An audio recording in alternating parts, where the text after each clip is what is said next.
Now, Kenya is leading in the charge in Africa's startup ecosystem. A recent report reveals that Kenya tops the list for startup funding in Africa, making its startup environment incredibly attractive. But despite this progress, several challenges are hindering further growth. KTN Sophia Ali unpacks the state of Kenya's startup ecosystem.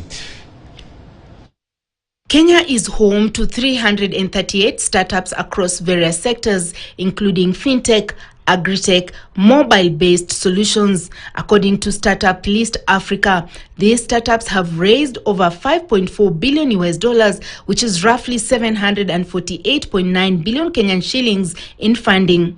We recognize that the youth of the country are very innovative, they are very creative, and they take up tech very well in what they do. As a government, we aim to create an enabling environment for the uptake of ICTs and, for the utilization of tech in various sectors. Recognized as one of Africa's leading tech hubs, Kenya continues to draw a global attention, particularly in fintech.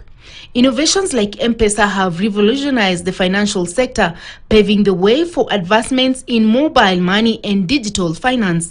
But what does the funding landscape look like for entrepreneurs in Kenya?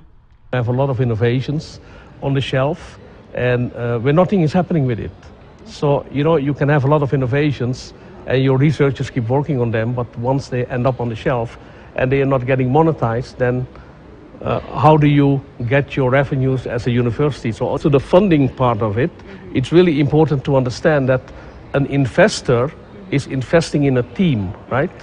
If I need to give you money, I need to understand, despite you have a brilliant product, I need to understand, is the team capable, and will they bring that product to a certain level if I give them, for example, 10 million Kenya shillings. Shalini Olalo, an expert in banking, finance services and insurance at Microsafe Consulting, note that the status quo of startup funding is still wanting, accompanied by colossal startup failures. Startups in Kenya face numerous challenges, from the policy level to access to finance. In terms of scaling, they face numerous challenges. So specifically speaking on policy, there's so much bureaucracy and red tape that go into them actualizing their idea. But failures should be an opportunity for sector players to learn and do better. So for these startups who have these ideas and have this ideation phase, etc., want to move forward, and they need to make a decision.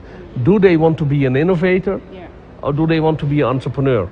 Because to be an entrepreneur is the toughest choice what you will make. You have to be persistent, you have to be motivated, despite all the problems you will be facing. So for these startups to actually be competitive, they need to be aggregated into innovation hubs within the country. So it may be in schools, it may be in communities, in the different counties. So they need to be put into the innovation hubs. So these innovation hubs will help them mold their idea.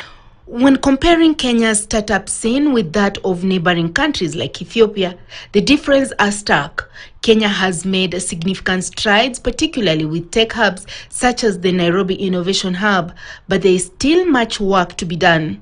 So where Kenya is at compared to other countries, so Ethiopia has a policy whereby when there's a foreign direct investment coming into Ethiopia, you cannot wake up one day and say, I am leaving with my money. So this protects the startups, the different SMEs within the country, which we would like also the Kenyan government to try and emulate, whereby when there's foreign direct investments coming in, why don't we have a policy that protects the different startups, the MSMEs, whereby despite them just coming in to support them, let them have a long-term effect on the growth and development of these SMEs. The future of Kenya's startup ecosystem is incredibly promising. Despite the challenges, the country has solidified its position as a hub of innovation in Africa with continued investment, strong government support, and the resilience of its entrepreneurs. Kenya is poised to lead the continent into a new era of growth and innovation. Sophia Ali for KTN. Well, the Kenya startup ecosystem remains very strong. That's why we are called the Silicon Savannah. Versus the Silicon Valley, though, the problem is usually